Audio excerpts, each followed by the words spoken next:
Good evening, and I welcome you to your transformative program, Politics and Beyond. It is such an exciting moment anytime we get opportunity to meet like this every Mondays, 8 p.m., having a conversation to transform the future of this country. That is so dear to my heart and your heart. And the reason why it is so dear is that if at least not for the benefit of you and I, we are supposed to build a future that will benefit the next generation, our children, and our next generation. That is all we can do. Before I came on, I was having an interesting conversation with the guest I'll be introducing to you very soon. And one of the things that keeps coming up is that Ghana's basic problem, has to do with us always focusing on the next elections instead of the next generation. And it is not the fault of any political party. It is simply because of the structure that we have, simply because of the electoral structure and the kind of governance that we are practicing. And so it is important for us to now decide what we want. Do we want benefits now, ignoring what our future generation will be facing? Or do we want to say that, okay, let's reduce the partisan politics and then let's come together collectively and build a future that will protect the interest of our next generation? It is a conversation we've been having over and over, even on this platform. Let's continue talking about it. This evening, we are going to have another interesting conversation. This time, we are looking at governance in focus.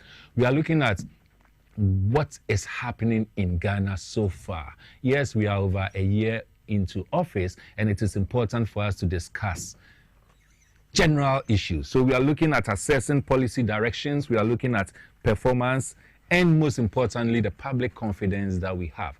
Whether or not you, me, who voted, the confidence, is it going up, is it coming down? What are we expecting as a country? As always, you can get interactive with us using the social media platforms as exhibited on the screen, including the WhatsApp line that will be exhibited on the screen. We want to find out, we want to assess Ghana's policy direction. We want to look at the performance of the government so far. We want to see whether or not there's confidence. And so it's really a packed one. We'll try our very best to work within the 1 hour. Let's quickly go through some slides before we go on a commercial break. And I want us to look at, first, as I indicated, assessing policy direction. We are looking at the performance and the public confidence. Governance is central to national development, and that is important. Anything about development or national development, the focus has to do with governance. It is governance that determines. If you have good governance, what it simply means is that you are going to have a very good national development. If you have bad governance, it simply means that you're going to have a very bad national development. So government is key. It is central. Those who are supposed to engage in governance are the people you and I ends up electing. So the president heading the executive, we have the legislative arm of government made up of parliamentarians. We vote for these individuals, and their main focus is to ensure that we have good governance in this country. Having said that, you and I as citizens, we also have a primary expectation, and that has to do with transparency and accountability. So we elect these individuals to give us good governance, and we expect from them accountability and transparency. This evening's focus, as I indicated, is going to be on policy direction, performance, trust, and ambition. There are 4 different things boxed up. The direction of governance, performance so far, whether or not we have trust as citizens, is the confidence going up or coming down, and we also look at ambition. The ambition I will explain to you in due time. Policy direction, this is what defines national priorities. And so we look at the economic infrastructure, we look at the social policies. These are the things that defines policy, and that is what gives us the direction as to where we are going. The question people always ask, and the things that we always look out for, is whether or not these policies are people-centered, because irrespective of the policies you bring on board, if it does not solve personal issues, if it is not people-centered, it becomes difficult for you to accept it as a good policy. We look at legal framework. We look at, okay, so what's governance? What is governance? I mean, I skipped it, but As I indicated, the governance deals with authority, international affairs, rule of law, accountability, transparency, participation. It is governed by our 92 Constitution, and that is what gives us the democracy that we are practicing. The policy direction is what I talked about. Defining national priorities, economic infrastructure, social policies, and whether or not these things are people-centered. If they are not people-centered, then it will be difficult for us to be convinced that we are having what we call good governance. The bottom line of good governance is to ensure that you and I are catered for. You and I, our needs are taken care of. Is it drainage? Is it transportation? Is it health? Whatever comes into mind, security, whatever comes into mind, the focus should be people-centered. The legal frameworks. The first one is the 92 Constitution. If you look at Article 36(1), it talks about it. It gives the mandate. We also have the Public Finance Management Act, 2016, Act 921. It also looks at the financials. National Development Planning Act, and this is an area I have talked about a couple of times even on this platform, and I have said that the NDPC, the commission, that takes its authority from this act, the 1992 Act, should be up and doing. As a country, over the past period, it has been so difficult for us to say that we have a national development plan, a goal, an agenda. And even if we do, it will be very challenging for us to say, meet the average person on the street and ask him or her, where are we heading to as a country? The next 2, 3, 4 years, 10 years, 20 years, where are we heading to? If the person is not able to say or tell us clearly, then it simply means that NDPC has a lot of work to do. But yes, we have the National Development Planning Act, and that helps us with the performance or with the direction as to planning. Assessing performance. One of the things we look out for is the stability of the economy. And so if you want to know whether or not the economy is doing well, whether governance is doing well, the first thing or one of the basic things you look out for is how stable the economy is. And of course, employment is one other thing. We talked about particularly youth unemployment, and we say that it is a national threat, security threat. And so if you're assessing governance, one thing is the stability of the economy. How well are we doing? Employment issues. How well are we doing? Public service delivery. And the question that always comes in assessing performance is, do outcome match promises?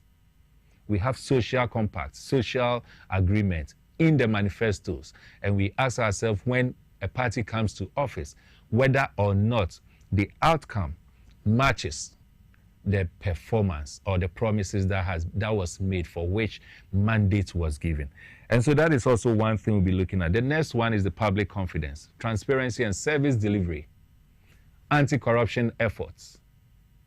And I believe anytime I mention anti-corruption effort, the first thing that comes into your mind, because that is what comes into my mind, is the outcome of oral, what is happening to and with the oral cases. Well, I'm told that some of them are in court. This week, some will be appearing in court. But yes, we look at anti-corruption efforts. Article 41F, duty to expose corruption. These are the things that gives confidence as far as the public is concerned. The other one, the political ambition.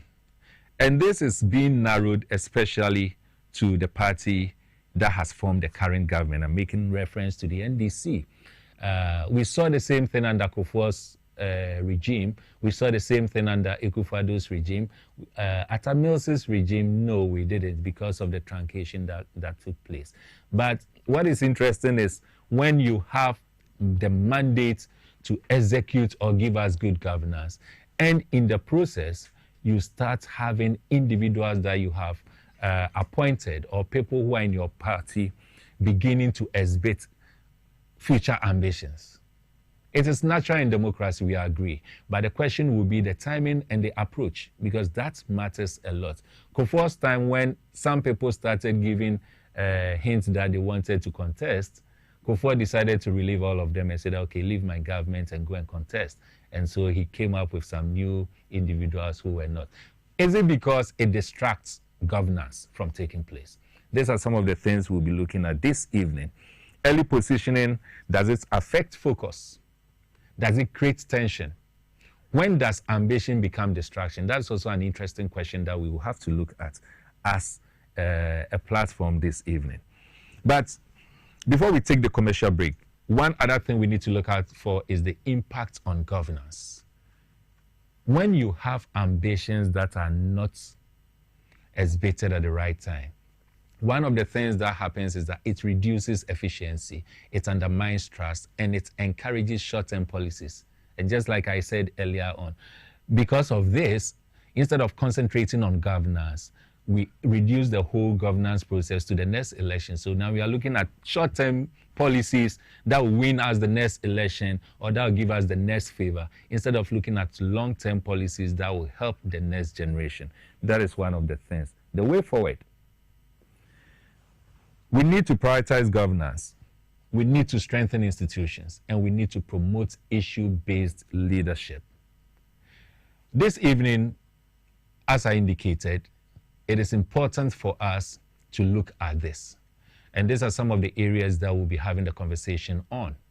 Ambitions, whether it's affecting governance, balancing ambition and duty, and which one should come first. We have a great guest this evening for us to digest this conversation. I'm not going to waste my time because we really have a very limited time this evening. We are going to take a quick commercial break, and when I come back, I'll introduce the guest and we'll go straight into this conversation. Stay tuned.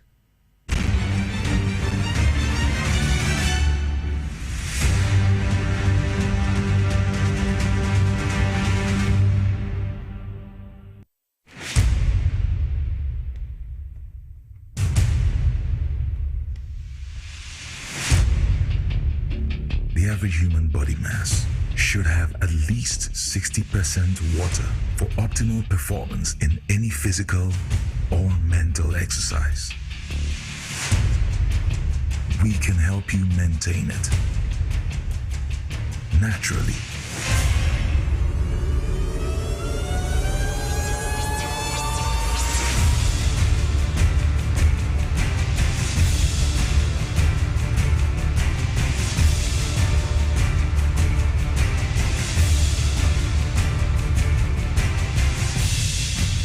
Natural mineral water.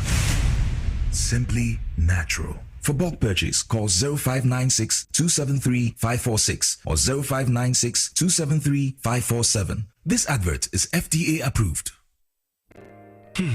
If a cry na menyisika, edia ye mefui. Ehin fa na menya bosia, edia tre medwuma yimu. Kai kra mabre. Me busia ato taxi fufu. Suhum Rural Bank. Suhum Rural Bank.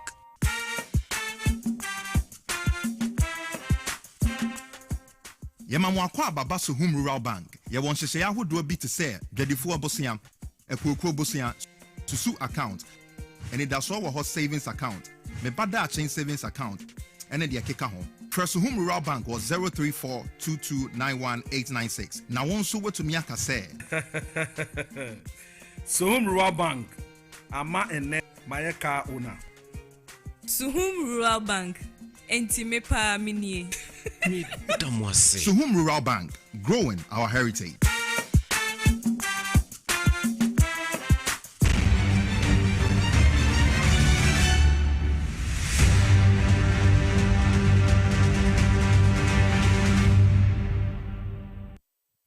Welcome back. I'm still your host, Emmanuel Jr., the Chief Crusader Against Corruption here in Ghana. This evening, we are privileged to have someone I will not describe as a stranger because he's been on this platform a couple of times, and he was one of the very first guests that we had to host 2 consecutive episodes, continuously, and it was simply because of how intense and interesting the conversation went. And so we decided that the following week we should have him, and he came, and all of us were so interested in the information that he gave because it was so interesting. And this evening we have him again. We are talking about the Deputy Managing Director for Metro Mass Transit Limited, Mr. Harun Apau. Harun, what's the full name? Okay, so Harun Apau Redu. Yes, a brother, and he really needs no introduction. Harun, welcome to Politics and Beyond. Thank you. How was your day? Not bad. Great, great. Hey, but I've heard that you guys are doing so well at your place. Was it yesterday? No, yesterday was Sunday. I think it was Friday, or either Friday or Thursday. You took hold of some new buses. What's happening there? Well, exactly so. Let me use this big platform to say good evening to our most cherished viewers. Right. And to also say good evening to your good self and your crew members. Right. Yes, it is true. As you observe, I came here sometime last year. Yeah. We had quite a detailed conversation regarding MMT. Yeah. Reasons why His Excellency the President, appointed us, myself, my able, hardworking, competent leader, lawyer Carly Caesar, and my colleague Dennis Chumesi, who is in charge of finance and administration. Right. As you are aware, the President, His Excellency, gave us a performance contract to retool, reorganize the place, and make sure that we push in enough oxygen. Because you could see that at the time before we came, Metro Mass indeed was gasping for breath. And it is no wonder that His Excellency the President gave us all the support and the encouragement so we can also live within his vision and mandate. And it is in the light of this that, as you are aware, His Excellency somewhere between January and February, when he addressed the nation in Parliament at the State of the Nation address, he emphasized that in fact, he actually gave a timeline that by the close of the first quarter of this year, government was going to retool Metro Mass with about 300 Isuzu buses. That's right. But the supply content has been staggered into 3 phases. So we should be expecting the first phase of the 100 buses by the close of the first quarter. And indeed, I am happy to report that His Excellency the President didn't just speak, didn't just promise. He has actually worked his talk. And indeed, on record time, by the close of the first quarter, the buses arrived at the ports, and it went through all the processes, required of any machines, products, vehicles that docks on our shores. Yeah. And we are grateful once again to His Excellency the President, our sector minister, the regulator, Honorable Bukari Likpe, and our most hardworking Dorcas Afotofi. That's right, the deputy minister. In fact, she has been directly assigned to Metro Mass. Okay. And almost every day, every night, every second, every minute, she's always in touch. That's right. To find out what we are doing and to also brainstorm and share ideas. And indeed, as the President promised, once the buses came, the buses were going through some few regulatory arrangement and framework. As you are aware, for the first time in the history of our country and the history of Metro Mass, the buses that came currently are all comprehensively insured. That's right. Over the period, the buses that we were routing at Metro Mass were all third-party arrangements. Okay. That is why in the event that if the buses should go through some severe accidents, it's either we park those buses or we declare those buses as unserviceable. And many a times, that system was actually, crippling down the finances of the company and running the economy down. Yeah. But as visionary as His Excellency the President is, he mandated us that this time around we should do a comprehensive insurance. So the buses you saw are all comprehensively insured, not just the comprehensive aspect. Now you have passengers insurance package where this time around all our passengers are also insured. So the buses, government took delivery, and as courtesy and as respect demands, once government takes delivery of those buses, it is only proper and right for government to then transfer those buses to Metro Mass for full utilization and operation. And indeed, His Excellency the President actually partitioned part of his powers and authority and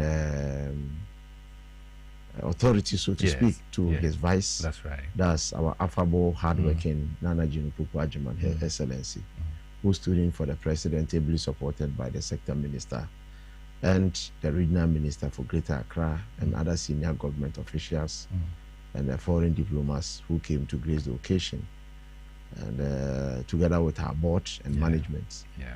So indeed, last Friday, the buses were fully inaugurated, and now they've been put into full action for full utilization and operation. So the buses are going to be deployed across the 16 operational points of Metro Mass, spanning from Wa, Boga, Sunyane, Kumase, all the way to Koforidua, Nkoko, Odan. Then Accra. Accra here we have about 3 branches: Tema branch, Accra branch, and Dawu branch. Then all the way to Cape Coast, Takoradi, Takwa. Then again back to Aflao, then Hu. So these are the areas that we are currently routing. Again, let me also state that I've just told you that the buses are about 300 buses. We are expecting the second phase of the Isuzu supply compact around sometime between June and July. And the last 100 completing the 300 phase should be done by between September and October.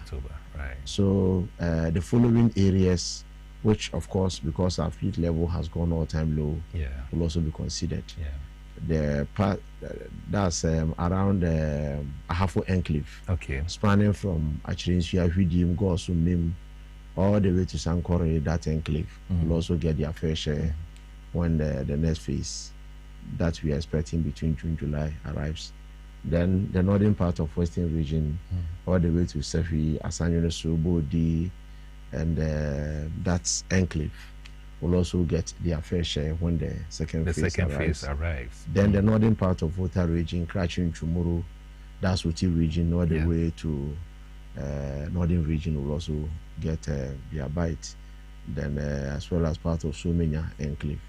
So I can say that so far so good. That's great. Deployment has been done, and I'm sure by between now up to Friday, the 100 buses would have been fully, routed, would have been fully deployed to these 16 regional capital points for full utilization and operation.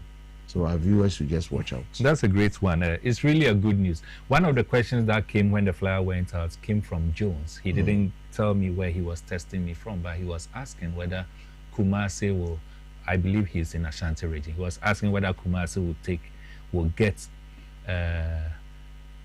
some of the buses. But clearly from what Mr. Harun indicated, it is clear that we are going to have some in Ashanti region, in Kumasi. There's one thing you said which is of interest to me. The buses have comprehensive insurance, and the passengers are also going to be insured. What does that one mean? Formally, when the buses are insured, I told you we're just operating a third-party arrangement. Exactly. So now we have a compact called passenger insurance. This passenger insurance, the full benefit of that compact goes to the passenger. The full benefit of that compact goes directly to the passenger, without recourse to any division of the benefits, to any other considerations, with the exception of the passenger. And this is part of a government mindful of our social contract with the people of Ghana. And it is also in line with our social policy as a social democrat. And again, as you have observed, Metro Mass is a pro-poor public transport company. And our mandate is to serve the underserved communities. Places where ordinarily private operators would not even dare to go. We are mandated by law. As long as there is a route, there is a path where vehicles, machines can operate, we are enjoying to move to those areas to bring public transport services to the doorsteps of the people. And that is what President Mahama is keen to, making sure that all persons and individuals within the transport chain, Whether you are upper class, middle class, the less privileged, let's carry everybody along. So we can all have the full benefits of the national cake. Yeah. It confirms what I indicated earlier, that policies are supposed to be people-centered. Exactly. And from what you have said, yes, the buses are there, or the buses have come, they are supposed to meet a need, and that is the transportation need. But it's not just the transportation need. You've also gone beyond just the transporting to ensuring that the passengers or the individuals are also protected and they are taken care of. And I think that's a good and I thing, think I also need to state this. Not the last time I told you that. Yes. His Excellency the President, once more, we are grateful to him, has actually instructed us that on no accounts, should Metro Mass be used as a dumping grounds for any unwholesome machines, which used to be in the past. I told you about the Dawu buses and the issues that came up after the utilization and operation of the Dawu buses for some time. Currently, with the Isuzu deal arrangements, if you check, most, in fact, in Ghana here, had it not been the aggressive, position taken by this government to make sure that you develop most of our routes. Yes. Clearly, if you look at the areas that we are routing, the routes are just bad. Unfortunately for those at the helm of affairs some time ago, instead of them to have gone in for machines or buses which could stand the test of time, that is getting buses that uses springs instead of buses that use springs, they went in for buses using air suspension. You know, the air suspension buses do not thrive well on rugged, dusty roads. And those are the buses they got. So the buses our viewers are seeing are buses of springs. And those buses are very robust. And the buses you see are the buses tried and tested, approved by the technical team of Metro Mass. Great. Indicating that the buses you are seeing will be able to stand the test of time. And what makes these buses, this kind of procurement that we did, more relaxing, has to do with the buses. In the buses, they have reclinable seats. You have charging spots. You also have luggage spots, up where you can luggage spots down. Then you have where you can also keep your bags up there. So clearly, it is also one of the most comforting buses that the company has procured, let me say, historically. That's interesting. What is the seating capacity? This 29-seater. 29-seater. Yes. Is it air conditioned? Air conditioned. Fully air conditioned. Fully air conditioned. And these buses, the buses that you see, the luggage compartments were specially created and made. Because most of our travelers, most of our passengers, they travel with us with so many luggage and parcels. So obviously we need to make adequate provision for them. Else those persons will get to our terminal points. The person can only be transported from one point to the other, but that person may not be fortunate to carry along his or her parcels and luggage. That's right. So the buses, as viewers are observing, are the buses His Excellency the President promised, and the buses have been delivered. And we are most grateful to him together with the ministry. So now the other thing is, because we have AC or air conditioning in it, ventilation is centered. Which kind of people are we picking? If I go to the market, I am sweaty and I have come to board. There's another person who is going to the office or he's moving to another place. He or she has also come to board. How comfortable do you think these two different persons will be in the bus? First of all, we should understand that as a government, the policies that we roll out, the policies are not supposed to the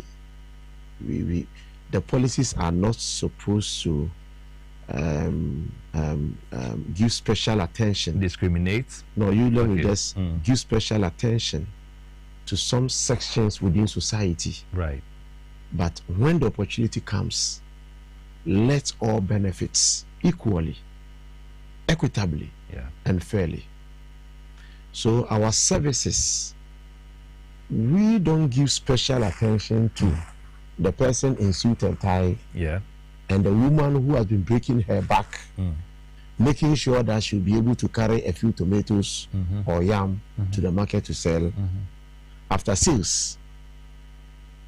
Her interest is after a 12 days work, she will obviously have to retire back home. Exactly. And this woman also deserves some comfort. She also deserves a good public transport system where she can also be counted as somebody who is also part and parcel of the government. So the government is you and I. But again, with the question that you pose, the other leg of the question is that, mind you, these are not the only buses that we are running. We have already the traditional buses that we are running. And the buses displayed are going to augment the already existing buses that we have. So the market woman, who for some reasons is carrying so many luggages or has so many parcels, if she is not comfortable to go by this, she obviously can board the VDL DAF engine buses, or any other machines that Metro Mass is operating. That's great. Again, we have also earmarked in the coming few months roll out what we called Metro Cargo Services, and we're bringing in cargo trucks purposely to handle our cargo parcels and luggages. So the cargo is coming on stream to manage our parcels and luggages. So the woman carrying yam, oil, rice, sugar, onions will now be getting the opportunity to load their staffs in the cargo trucks. That's interesting. And the cargo trucks, once delivered at the major terminal points, there will also be smaller trucks of cargoes which will also be delivering those goods to the doorsteps of the receivers. That's really intense. So this is like the UK concept. That's right. That we are bringing. But this one is more of the street business. This one is so close and so near to the average person on the streets. That's a great one. Obviously, I have had the opportunity of interacting and visiting Metro Mass, and I must confess that the brains there, the managing director, the deputy managing directors, and the various directors there, the brain there really know what they are doing, and it is really comforting that there's a significant change taking place there. Now, having said that, having talked about this one, I want us to quickly look at, so far, the performance of governance in this country. Policies and a lot of promises were made. Yeah, we are not even halfway into the destination, that is the 4 years. We are not even halfway into it. But the question that from where you sit, outcomes so far, does it match promises that were made, especially in the NDC manifesto? I think largely to be fair to promises made during the campaign platforms and the reality as it is today, I think the president deserves some huge commendation. Honestly speaking, me, my young life in politics within the Fourth Republic, as you've observed, spanning from let's just limit ourselves from say 96 or even 2000 to dates. No government. First of all, let's tackle the issue of corruption and the perception. No government has actually escaped the perception of corruption amongst appointees and senior states actors, especially for not just 6 months, not 1 year, but about 1 year, 6 months, with no scintilla of allegation or perception against any appointees appointed by His Excellency the President. Indeed, it is a solid card. It is a solid performance on the part of the captain who is at the helm of affairs. Indeed, this comes to reiterate the point that the president, then candidates, knew what he was saying, he knew what he was doing, and indeed, he was aware of, at the time, who and who he thinks bringing on board will be able to give the government a good brand, a good image, to boost the confidence and the credibility of appointees and the government in general. So on the side of corruption and the perception associated with it, you know, whether you like it or not, dispassionately, let's put our political biases somewhere and look at the scope and the issues. As you observe, former President Akufo-Addo came not too long ago. Few months into his administration, was bedeviled with so many unprintable, so many, you know, list of corruption allegations, and even in some cases, some appointees were even caught on tape. That's right. And to add to it, we got to a stage where we were, those of us who are in the anti-corruption field, we were jokingly describing the Akufo-Addo government as one day, one scandal. Of course. You know, so that shows how often it was happening. Exactly so. So that, for me, on the side of corruption, yes, clearly, the president is on match. For me, my young life in politics, currently, His Excellency the President is on match. He has his eye on the ball. He knows what he's doing. He is in charge. And I think the young ones like us, it's a good opportunity for us to also learn so much from him and those ahead of us. Then on the issue of the economy, as you've observed, I was coming there, yes. On the issue of the economy, you know, every economy thrives on the macroeconomic indicators. And it is how well you manage your macroeconomic indicators. It is the management of it that propels you to be able to stamp your authority and indeed adopt fiscal measures with the expectation of bringing some social and economic respite to our people. And indeed, if you look at where we were and where we are now, the ordinary average Ghanaian is really feeling the positive sides of the economic decisions taken by this government. Not too long ago, between us, interest rates at some point rose beyond the rooftop. That's true. Sometimes around 35%, 40% thereabouts. Inflation rose to around somewhere 50-something percent. Ghana's economy was described as a junk one, a baller economy. It got to a time that even when we want to raise bond, when we went to the roadshow, investors lost appetite to even patronize our bonds. It got to a time that you could just see that Ghana was just living by miracle. Everything was just in shambles. That's true. At the time, you could observe that the dollar was just trading somewhere around 17 to the 17 cedis to the dollar. To the dollar, Same time too, if you observe, that was when, you know, the government itself could not even bail itself out domestically, let alone, you know, internationally. Look at the huge debts that the government saddled itself, you know, within the last 8 years. And clearly, for me, as you observe, currently our inflation rate is somewhere around 3.4%. Yes. If you look at the growth rate is around 4.8%. But the finance minister has projected that by the close of the year we should be doing around 6%. Again, if you look at our lending rates currently, I think the interbanks are doing somewhere 16%. Yes.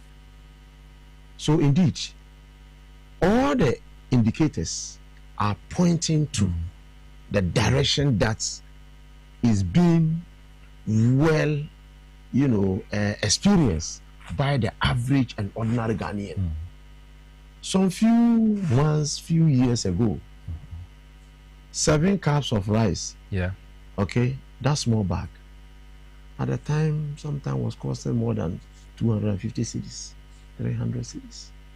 Half bag of rice with the 7 cups packed, you get about 5 of them.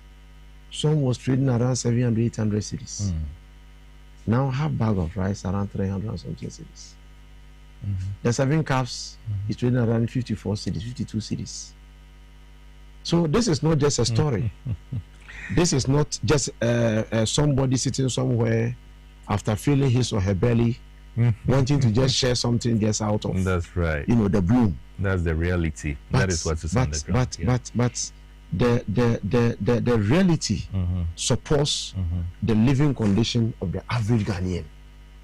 So on the side of the economy, trust me once again, under the Fourth Republic, for the first time in the history of our republic, so if you have observed, yes, any government that comes, prices of goods and services increases. The perception is that indeed Ghana is growing. That's right. We are not going back. Yes. But we are just moving forward. That is what those who finds the rhythm comfortable to dance with, that is the argument they put out. Yeah. But now it is the opposite. The government is in, instead of prices of goods and services to be increasing. Yeah. Now prices of goods and services are rather reducing. This should tell you that there is a conscious effort to make sure that running the economy is not just about organizing lectures, seminars, but making sure that the average Ghanaian really feels the impact, the real impact of the economy. What is the real impact of the economy? At least the purchasing power of the average Ghanaian, should be encouraging enough for anybody at all to be able to purchase what he or she feels on the streets. Few years ago, hardly could so many people buy a bag of rice in their various homes. Yeah. But now, of the price. Because of the price. Yes. But now, prices of rice, sugar, milk, cooking oil, you name it, the consumables, the natural consumables, they've all gone down. And it is also a strong credit for the government. Yeah. And mind you, with all these achievements, mind you, the government has not gone to the capital market to borrow. This economy has been managed and is being managed with all the gamut of infrastructure developments currently taking place. All the resources are just within homegrown. And that should tell you that indeed, you appoint persons and individuals who are experienced, who knows their job, not just somebody who claims to know just by virtue of reading from the textbook and assuming that give me the opportunity and I will do it. No. His Excellency the President has not presented himself as an economic wizard. Yeah. But he's in tune, he's in touch with the suffering and feeling of the average and ordinary Ghanaian. And that is why he, through his appointees, are fashioning out policies and programs which will inure to the collective benefits of the average Ghanaian. Right. Right. Let me, and viewers, forgive me if I'm rushing through because I indicated that I have a very limited time today due to other activities. But before we move to the other area, which has to do with political ambition, I want us to look at the economy again. Last week or last 2 weeks, I visited the mechanic shop, and my mechanic, Ajiman, raised a very interesting conversation with me. And someone has sent a similar message, and I'm going to pose it to you. So he was like, boss, the government is doing well.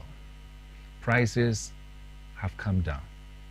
But the challenge is that even though prices have come down, we don't have money in the system. And so he said he would have preferred prices being up and having money in the system to be able to purchase irrespective of the price. What do you say to such a person? Well, I will not discount his observation. Right. But again, if you have checked, now the banks are even chasing small and medium business operators just to give them loans.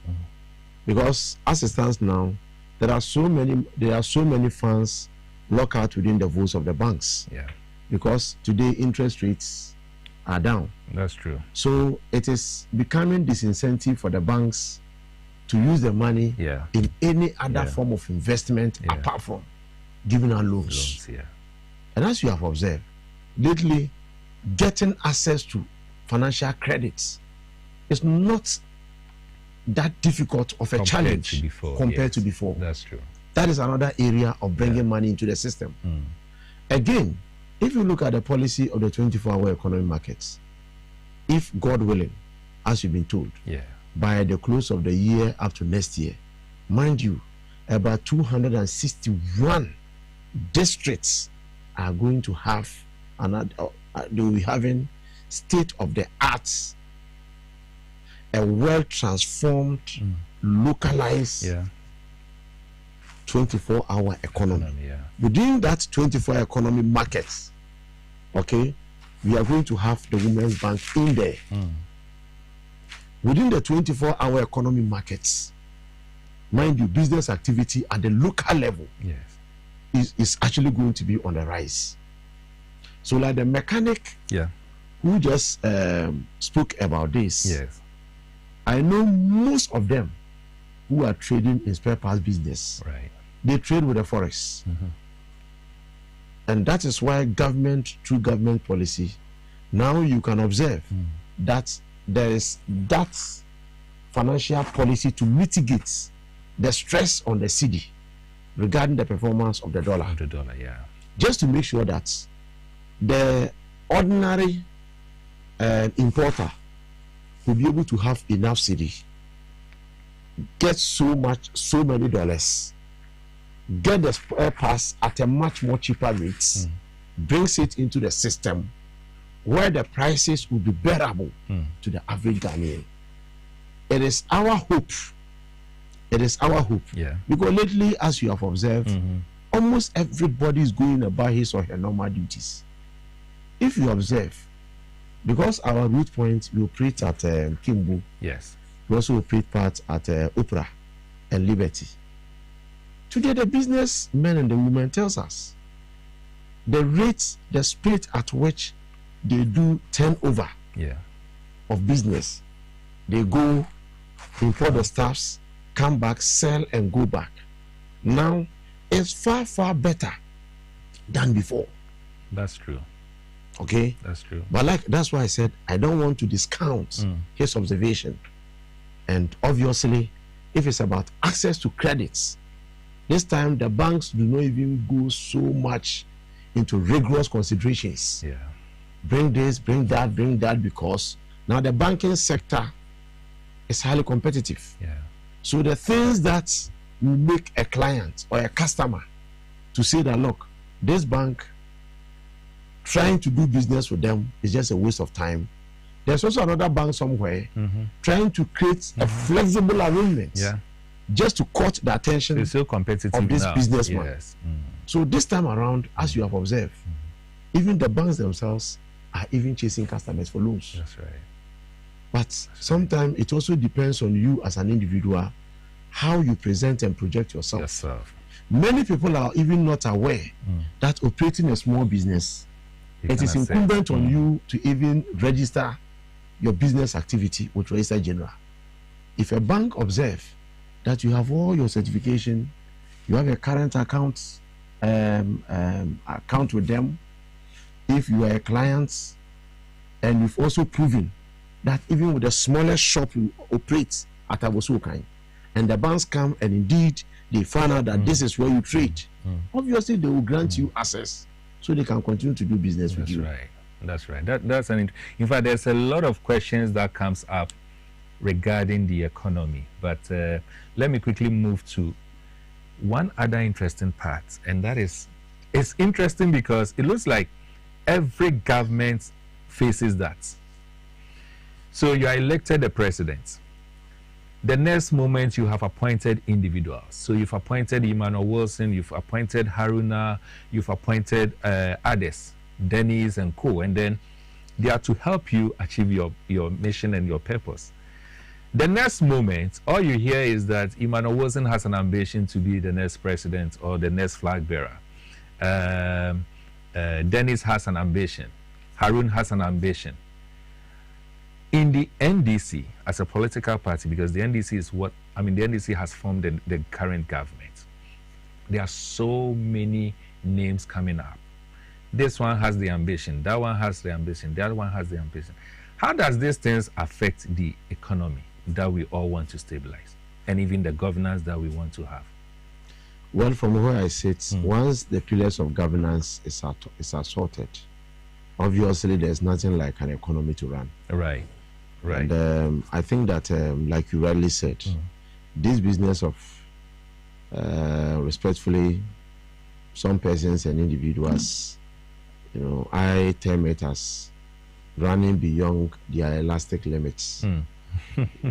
So you just realize that it's like, respectfully, some may just want to run beyond their elastic limits. Because, look, truth must be told. We are just about 1 year, 6 months in government. Less than 2 years. Less than 2 years. 50% of the duration you have. And at this time, His Excellency the President demands the fullest of concentration. He demands the fullest of cooperation. He demands the fullest of support. And he demands the fullest of all of us putting ourselves to the wheel, standing by him so he can succeed. Once he succeeds for us. And once President Mohammed's government succeeds, trust me, anybody, any face that the NDC will present going into 2028 is going to stand heavily on the shoulders of the performance of the Mahama administration. So that should be our topmost priority. But I think that along the way from where I sit, some got, a few actions and movement wrong. And I think this whole thing emanated from when, respectfully, the national chairman of our party decided to go all out, to show appreciation and to also work on his credibility. Mind you, this man was the national chairman. That's why I think that it's like we are trying to run beyond our elastic limits. If you remember, 2020 elections, the national chairman, then general secretary, profiled all the 275 parliamentary candidates, worked on them, together with the support of all the rank and file. That contributed to the 137 seats we got in parliament. And again, and that was the very first time we had that in Ghana's history. And again, this is somebody who came in and said, look, I've been a general secretary for a very long time. Over the period, I have a history. After excelling regarding my contribution to whatever portfolio assigned to me. Anytime I try to move, there is that, cry of me staying back. And the man stated that when he was elected some time ago at his electoral area, historically, when the time came for him deciding that he will not contest again, his people were not in agreement with him. But he had to go pave way for somebody else to come in. Sure. Then he went in for an MP. As member of parliament for his people, at some point he felt that, look, I have served. Let me pave way for others to also come in. Then he was given the general secretary. And look, this man has been the longest serving general secretary in the history of our party. That's right. And not just in the history of the NDC, but it cuts across. Yes. And look, NDC as a party today has grown beyond imaginations. If you say lawyers, if you say the party with the men today, as ably attested by Honorable Afenyo Markin, today the party of the men and for the men is the NDC. That's true. So for how long? And this man says, for how long would I continue to be a general secretary? So please, we want power. Let me be your national chairman. Let me give you power. And as a result of that, the campaign was broken into several let's say, strategic operations. His Excellency, the President, then candidate Mahama, took his team. The national chairman also had his team. The Vice President also had a team. And they crisscrossed the country, vigorously worked hard, sell our messages to the people of Ghana. And when the national chairman then was moving around, he promised the chiefs, the opinion leaders, the shakers and movers of the various constituencies. Me, I was a candidate. He was in my constituency. And he promised. So there was that social contract with the shakers and movers of the constituency politics. That if you are able to give us your support for both presidential and parliamentary, I am assuring you, I will come back again to say thank you to you. So if and you see this arrangement that the national chairman is doing, for some other reasons, there are so many ways we can analyze it. You see, just as the government is performing, the party must also be sharpened. That's true. Okay, ready to prosecute every agenda, every target set by the government. There can never be a serious government without a serious party. The backbone of the government is the party.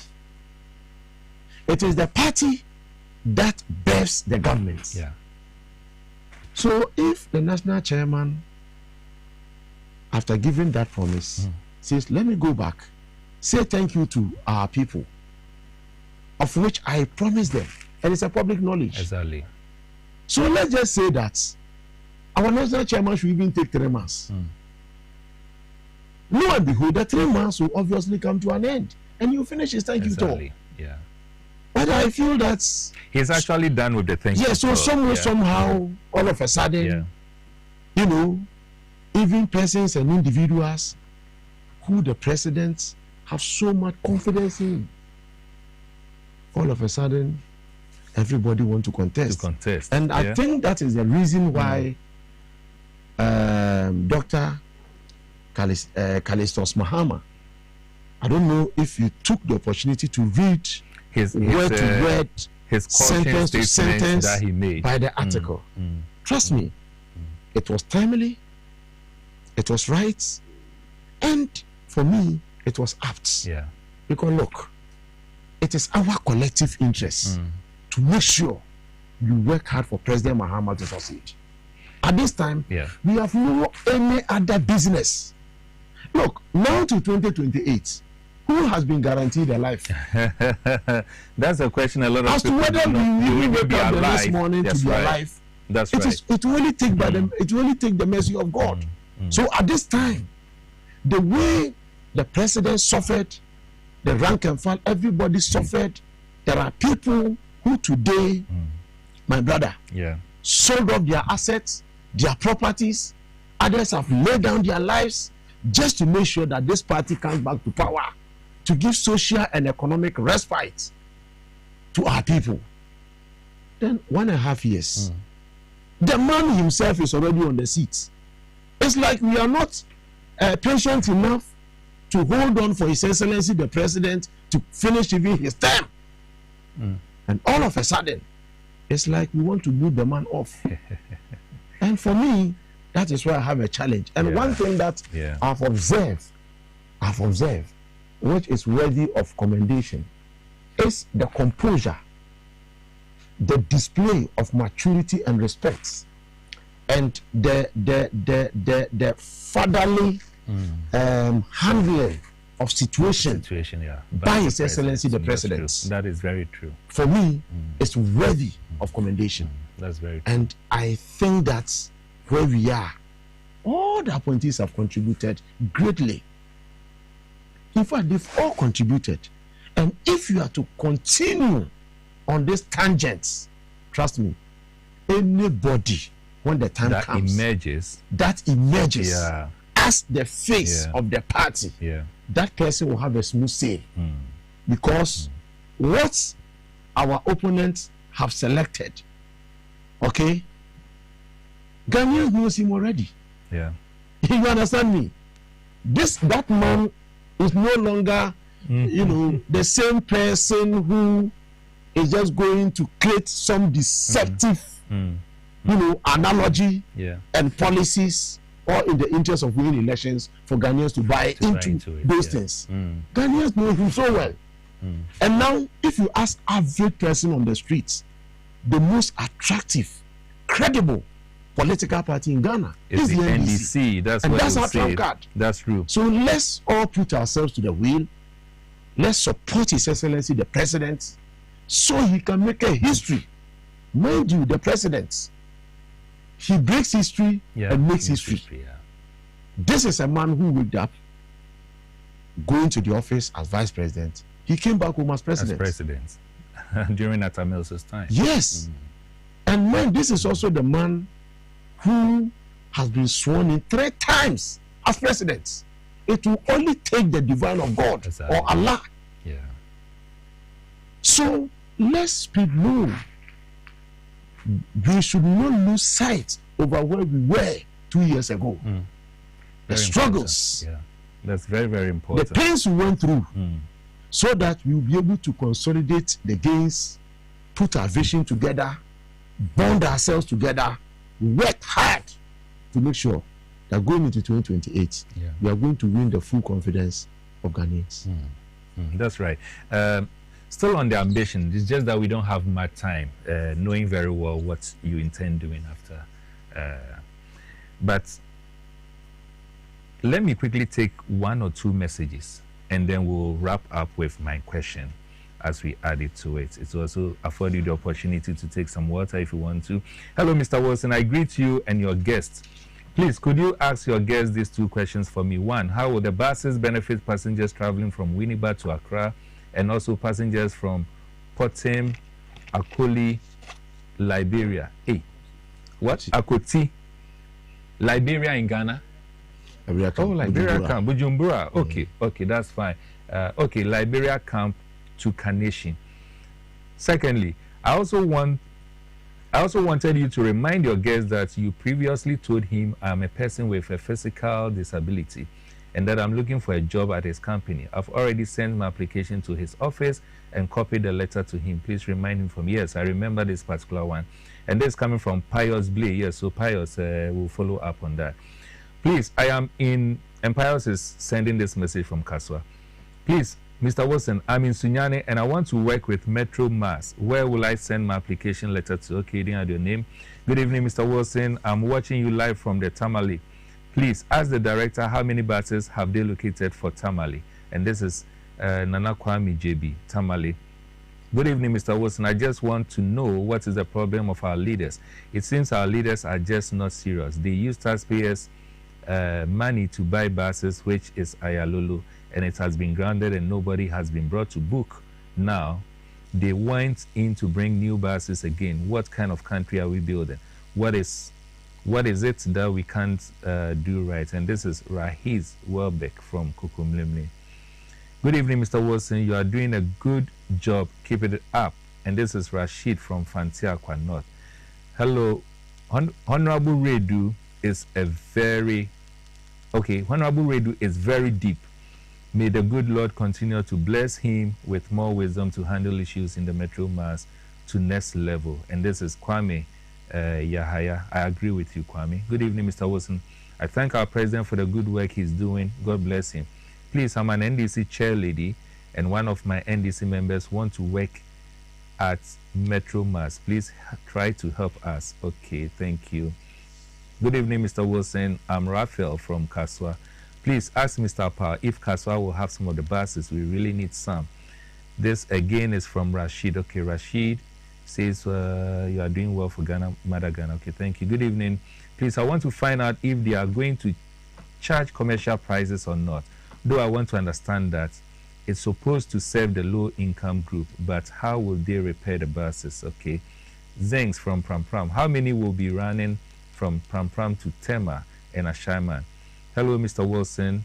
My best party, NDC, I need to be a party member. Okay, good evening. The best party is NDC. Please, I need to be a party member. Okay. This is Jones. Jones from Tontokrum. Good evening, Mr. Wilson, and good evening to Mr. Powell. I'm watching the program. Please, our problem is transformers at Manso Edubia constituency, especially Tontokrum. 4 days off, 1 day light on. So 4 days goes off, 1 day comes on. Because our transformers is overloaded, so we need extra transformers. I think Jones personally has been sending me so many messages talking about the light of that goes on in his place. That is Tontokrum. We are not able to discuss all these things, but let me hold on to the messages. These are the messages that have come. I'm sure you want to touch on one or two. But in adding to your response as we wrap up, again on the ambition. First off, at what stage do you think people with ambition should start exhibiting their ambition? And then secondly, do you also think that the issue has to do with the people or it has to do with those around? So for instance, Ato Forsen, a number of people are pushing his name around. You've not heard him mention that he's interested. Mr. Asiedun Ketia, the chairman, you've not heard him saying that he wants to contest. People are pushing his name around. He is going on a thank you tour, which personally I think is such a fantastic thing because you need someone to hold the party. And in the process of he going, we've heard so many stories where party members who are aggrieved, he's able to handle them and cool them. So for me, it is even a plus, a backup to the government structure. If the party structure, the government structure is not able to appease everyone, at least you have a party structure led by the chairman that says that take your time. I think the last time I heard him talk, he was telling the people that, look, it's not everyone who will get a position, and that the longer we stay in office, the better the chance that everyone will benefit from it. It will take a strong party structure to calm the people down so that those in government will have the peace of mind to do that. So those around them, they are pushing. And it is not necessarily the person involved. At what time should such conversations even come up? You see, that's the more reason why I said, especially when you are in government. Every government succeeds with a strong party. No government can succeed without the backing of a well-organized, well-motivated, and well-structured political organizational systems. Yes. As you have observed, very soon we'll be going through our natural political exercise, which has been a sine qua non over the period. We will now be going through our branch elections, go through the constituency, region, national. Yes. So we are not there yet. The point where in my young life in politics, having also risen through the ranks, being a branch executive, constituency executive, being a regional youth organizer, serve as a NEC member for 4 years, being a candidate, is when, most especially, if you are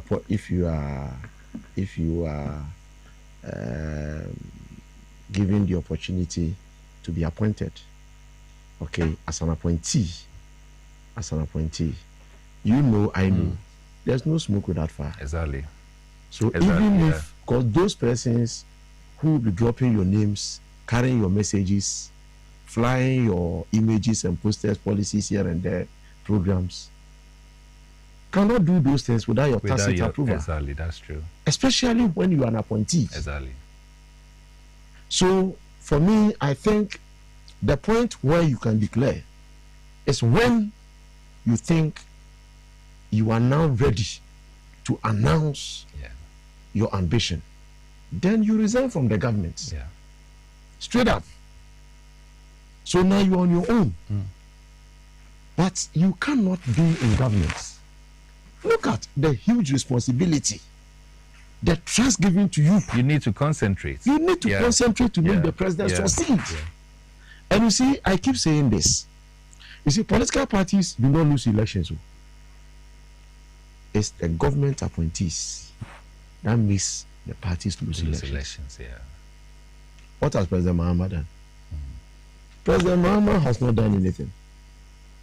If President Mahama will be hero worshipped, if President Mahama will be revered, if President Mahama will succeed, it will take me, the appointees, and other appointees to do our best. That's true. To recognize the suffering, the contribution, where we were 2 years ago and where we want to go, to make sure that we eschew any other personal or parochial interest other than making the president succeed and making the government succeed and making our political party as the most attractive political party in Ghana.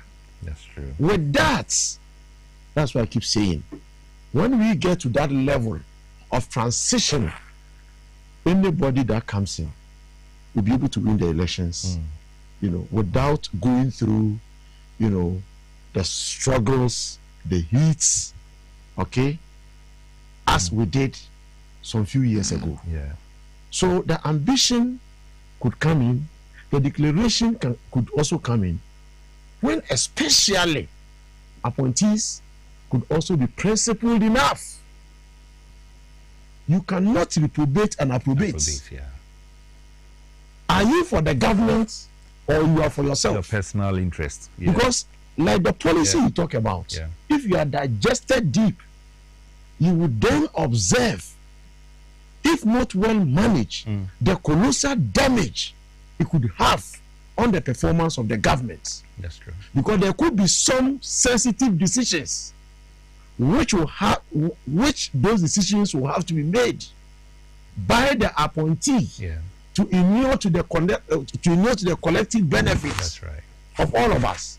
But because of his or her parochial and personal interests, he may want to skew it to benefit some selected few, which he feels those persons are his allies. And when that happens, those are some of the sins that, if not well managed, could trickle over, and the spillover could be very dire. To affect everyone so and everything. That's why I said, if you are an appointee, it is your democratic rights. But let us respect the man we are serving. Let's regard the man we are serving. And let's also respect Ghanaians. Let's give our all. Let's do our best. So that when the time comes, after weighing yourself, and you think that now you are there, you've contributed your parts, history will be kind to you, you want to bow out from the government, and now go and pursue your personal ambition, nobody will have a problem with you. I agree. But at this time, the government is too young. And we must all put ourselves to the way to make sure. Because at the end of the day, the bus starts with who? The leader. With the president. That's the president. See, in 2016, when we lost the elections, President Mahama became the most insulted, All most the blame was on him, denigrated yes. person within the party. And that is how come, out of courage, out of leadership, when you go to Kekus, he says what? I've accepted the blame.